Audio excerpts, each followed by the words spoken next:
Hi, and welcome back to my video log. Um, I'll be going straight to the topic, to the new topic today. We're still talking on how to raise a confident child, the things that you can do as a parent to raise a confident child. And the last topic of discussion was about the words of our mouth.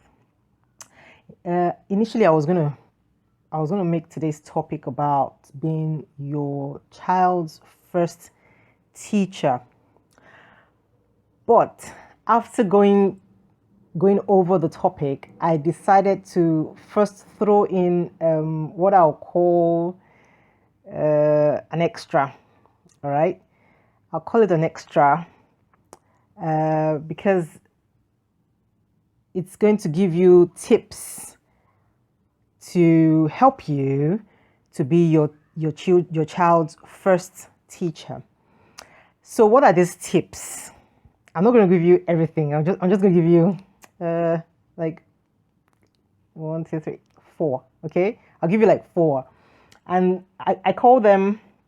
I call it the secrets that teachers have that help them to get the desired outcome from your children. I have been a teacher before. Well, I still am by profession. Um, and I used to teach preschoolers. And one question that I often get from parents a lot of times is, how do you do it?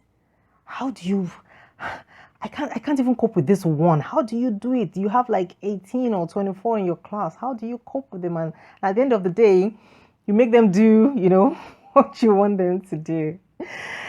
I'm going to give you four secrets of a teacher that would answer that question. How do they do it? How do they make your child sit up, listen, and learn? And in the next session, we will talk about how you can actually put, you will see how you can actually put this secrets into practice in your home, in your own home, in your own household. So I'm going to be very quick today. The previous sessions, they were more like, I was testing the waters. But now that I think I'm getting a bit better at doing this, I will try very hard to ensure that I give you written points. I highlight the points on the screen for you. So you should be seeing those anytime from now. Okay? Right. So we'll go straight to it. The secrets of the teacher. I would say that the very first thing that any teacher would tell you is that children learn from repetition. Okay? I'm sure. Okay, let me say that again. Children learn from repetition, especially in the formative years. I mean, by the time they're like 12, going, preteens, going to teenagehood and all that, they've started, filtering and identifying what they want and what they do not want. So that repetition might not work so well with those ones. Nonetheless, there are still some things that if you do on a repetitive basis, you will get your result. I mean, hey, even we as adults, there are some things that we do on a repetitive basis that we've gotten used to it. And in a way, we later on call them habits and they form our characters. But don't let's deviate. So we're going to talk about the first one is that your children basically learn from repetition. I'm sure that now that you heard that, some things will make sense to you. The fact that children can listen to one song 1 million times and it will do your head in. You're like, don't you want something else? Don't you? But it's the way they learn, it's their makeup. And teachers realize it. Teachers know this. We go to school and we are taught this. We have learned from psychologists and professionals in the field. And the constant thing that remains there is that children learn from repetition. So, what this translates to you as a parent is you have to exercise extreme patience and tolerance with your child. You have to be extremely patient and you have to be extremely tolerant. Because it's what they keep hearing and seeing that helps them develop their speech, helps them develop their language, helps them develop their interactions with their friends, helps them develop their writing, and the things that the foundational knowledge that will take them on into later years. So that's the first point. The second point is that teachers are focused. Teachers are focused. I'll tell you this. For every teacher, every good teacher will tell you, every professional teacher will tell you that it's very necessary, it's of utmost importance that they keep a lesson plan. All right? The lesson plan basically is like a breakdown of the curriculum. Okay? So you have a curriculum, and the curriculum is broken down to the different times in the year. Like, like the regular schools will probably have the first, second, and third term, while in university you have the first and second semester. First, second, third semester. Okay, it's usually broken down into 3 anyway. So basically, the lesson plan will pick on subjects in the curriculum for that year, and then they pick on the ones that will be taught for each term. Let's just use terms now for each term, and then for each term they now break it down again, and they write on what their outcome is. Each teacher has an idea of what they want that child to have learned by the time they finish off in that class.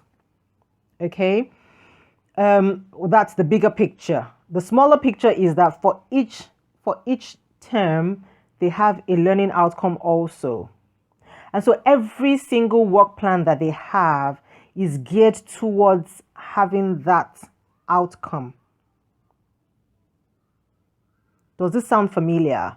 It should, because we talked about living a purposeful life and raising your children on purpose. It's real work. You cannot raise your child on purpose. You can't raise a child on purpose and be a lazy parent at the same time. It's serious work, but it's serious work that will pay out at the end of the day. So teachers are focused. They have a learning outcome, and what happens here is that they're not easily distracted. They know where they're headed to, and so they plan around that to achieve purposefully, to achieve that end. If you remember in the previous session that we had, I talked about having a plan for your child, and if you ask yourself that question, what plan do I have? It will help you make a proper plan and give you a desired outcome. But first, you have to identify what the outcome that you want to have with your child is. I am very particular about kindness. I'm very particular about developing soft skills. And so I have already laid my daughter in along that path. And I reinforce any behavior that that shows what the desired outcome that I want for her. So the question you need to ask yourself is, what am I focused on? You have to be focused. That's a secret that teachers have that you probably, never knew. And so now I'm giving it to you, and you can use it raising your child. The third point that I'm going to give you is that teachers are not stagnant. And the fact that, the fact that they own the classroom environment does not get into their, they don't, how do I put this? Teachers don't take themselves for granted. They don't believe, oh, because I'm a teacher, I know it all. Teachers are fluid. They are not stagnant. They develop themselves. If you go to most schools nowadays, I mean, you've got your IT department, you've got your, come on.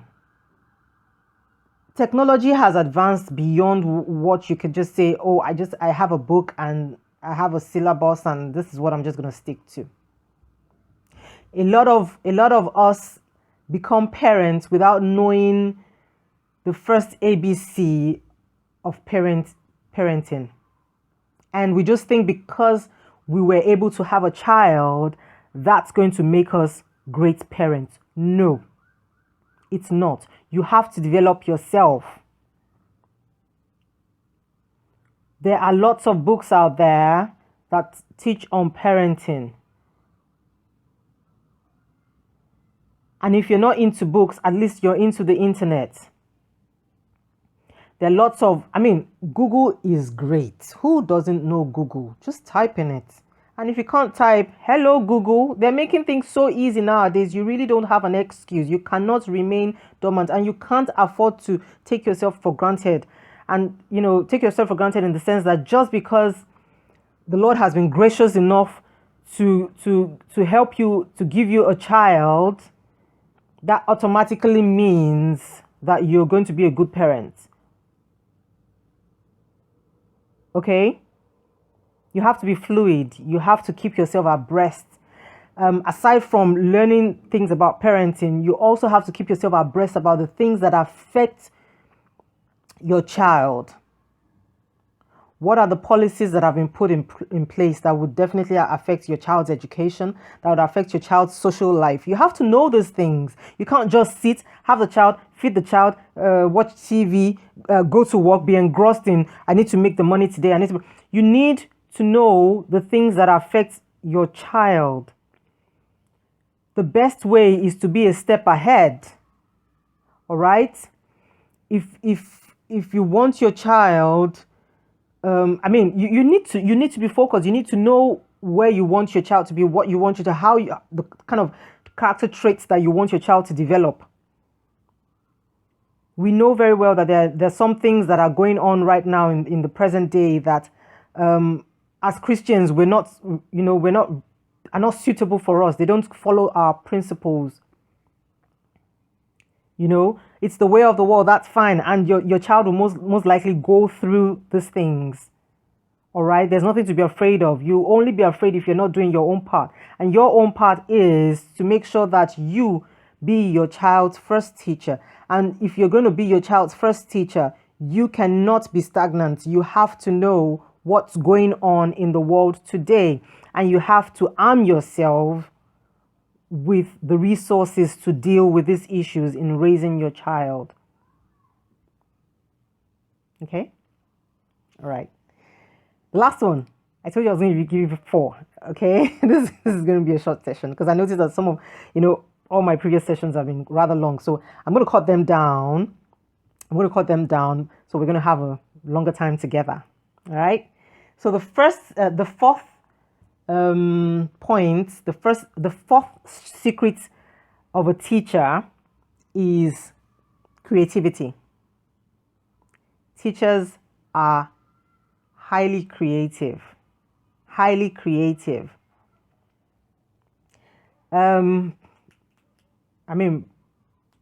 Maybe 20, 30 years ago, okay, no, maybe not 20, maybe 30, 40 years ago, we're probably just taught A, B, C, D, and, forcefully, fed how to, it was all about just repeating 1, 2, 3, 4 and A, B, C, D until you got the hang of it, and you knew your alphabets and your letters, your alphabets and your numbers. But today there are various means that are being used to achieve the same end. And the thing is, to the surprise of most adults nowadays, you wonder, you're like, this kid is just so young, and yet they know so much. At this age, I didn't even know my left from my right. It's because there's a lot of creativity going on around today, and teachers make use of it. Today, when you're teaching a child, you don't only speak to them, you reinforce by giving them visual resources, by using visual resources. If you count 1, 2, 3 to 10, you can also make use of things in your environment. You can make use of the abacus. You can make use of items just to show the child what you mean by 3. You understand? There are countless resources out there, and teachers make good use of these resources, so they are creative in delivering their lesson plans to the children. And because children are quite active, making use of both the verbal and visual resources help the knowledge stick faster. If you sing a song to a child and they're not getting the song, if you come up with a style to the beat of a song, all right? If at some point you ask the child to recite the song and the child forgets something, if you play out that dance to the child, there's a likelihood that the child will connect it and remember the words to the song for that particular area. The way you can put this into your parenting is that you need to be creative. We're going to talk a lot about creativity when it comes to the discipline. That's another topic for another day. I hope to, share with you very soon. I know that in the past, especially in Africa, we believe a lot in flogging the child, in beating the child, and we take pride in it. That's the best way to discipline a child. I beg to disagree. It's not the best way to discipline a child. You can be creative with having your way. More often than not, I actually do negotiate with my daughter, and it works. It works. Negotiation works. And the reason why it's easier when they're much younger is because you're the adults. You can negotiate your way into negotiating to get them to do what you want them or need them to do. So you need to be creative. And creativity will always put your child on their toes. There's no how that they will not look up to you, and it will get them interested in what you're talking about. All right. So I've given you 4 things. I'm going to go over them very quickly. Teachers know and understand that children learn through repetition. Okay.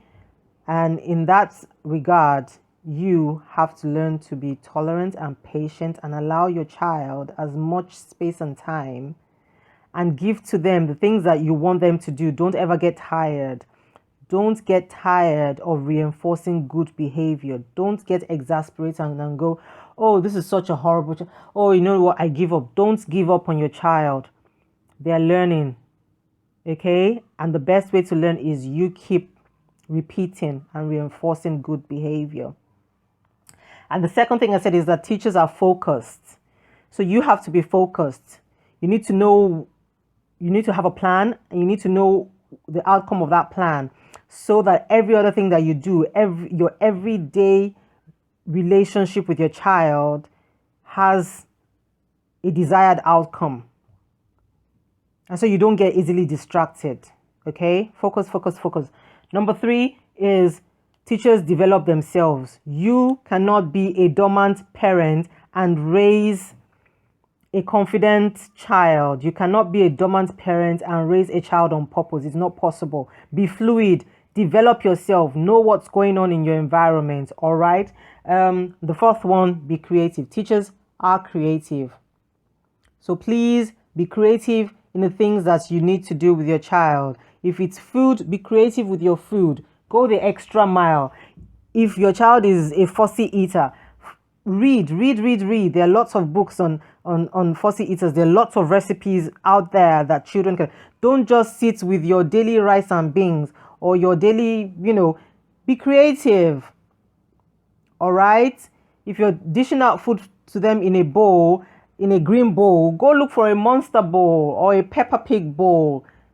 Be creative. All right? Even if you have to say, you know what, it's lunchtime and you get a lunchtime vest. Make them go get it and put it on. Children like to do all these little things. Okay? Be creative. Don't be a dormant, lazy parent. You cannot raise a purposeful child or a confident child being lazy. So, right.